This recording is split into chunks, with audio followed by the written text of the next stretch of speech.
আজকের অভিজ্ঞতাটা ছিল একেবারেই অন্যরকম। আমরা তো প্রায়ই চা খাই, কিন্তু এবার চা খেলাম সম্পূর্ণ ভিন্ন এক অনুভূতি নিয়ে। চা বাগানের ভিতর, প্রকৃতির মাঝে দাঁড়িয়ে, চারপাশে সবুজ চা গাছ আর নির্মল পরিবেশ। চা পান করতে করতে হঠাৎ মনে হলো, এই গাছের পাতাগুলো থেকেই তো আমাদের প্রতিদিনের চা তৈরি হয়। তখনই মাথায় একটা ভাবনা এলো, যদি নিজ হাতে চা পাতা তুলে বাসায় এনে প্রসেস করে চা বানাই, তাহলে কেমন হবে? যেই ভাবনা সেই কাজ। ঘুরতে গিয়েছিলাম বাড়ির পাশে আমও চা বাগানে। বাগানের ভেতর হাঁটতে হাঁটতে কচি চা পাতাগুলো দেখে মনে পড়লো, দুটি পাতা একটি কুড়ি, এই অংশ থেকেই তো চা তৈরি হয়। তাই সিদ্ধান্ত নিলাম নিজেই কিছু চা পাতা তুলে এনে গ্রিন টি বানিয়ে দেখব। নিয়ম মেনে দুইটি পাতা ও একটি কুড়ি রেখে আগার কচি অংশগুলো সংগ্রহ করলাম। দেখতে দেখতে বেশ অনেকগুলো পাতা হয়ে গেল।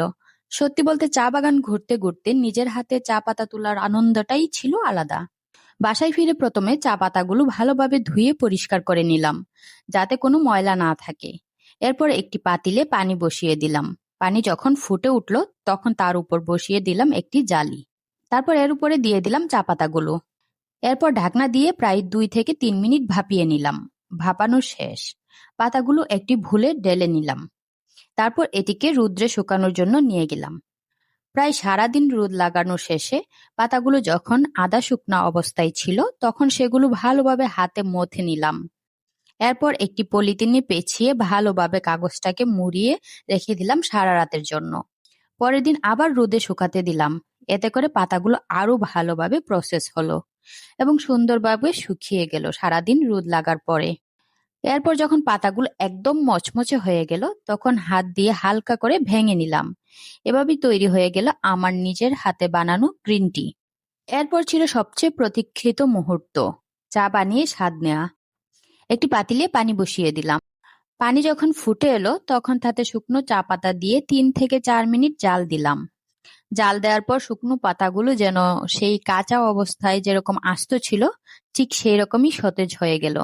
এরপর ছেঁকে কাপে ডালতেই দেখলাম দারুণ সুন্দর রং এসেছে, যা সত্যি আমার প্রত্যাশার চেয়েও ভালো ছিল। সবচেয়ে অবাক করার বিষয় ছিল এর স্বাদ।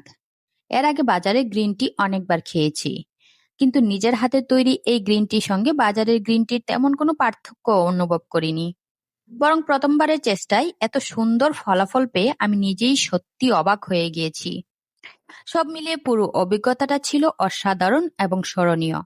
চা বাগান থেকে নিজ হাতে চা পাতা সংগ্রহ করে, সেগুলো প্রসেস করে শেষে নিজের বানানো 1 কাপ গ্রিন টি পান করার অনুভূতি সত্যিই অন্য লেভেলের।